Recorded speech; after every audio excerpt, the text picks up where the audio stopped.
Ich stehe in meiner Küche, der Kohldampf war zu groß, der Kühlschrank nur zu 2% bestückt, was koch ich bloß?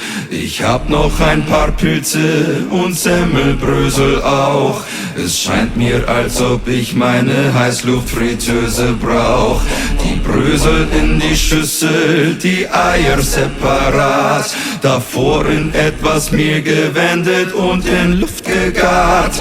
Ich stand an der Panierstation und rechnete mit nichts, beschäftigt mit der Zubereitung meines Hauptgerichts.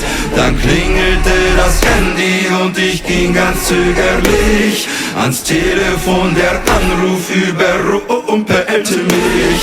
Ein Mann am anderen Ende legte mir die Botschaft dar.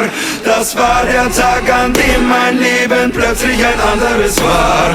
Vor 2 Sekunden habe ich noch den Champignon meliert und plötzlich bin ich einfach für den Bambi nominiert.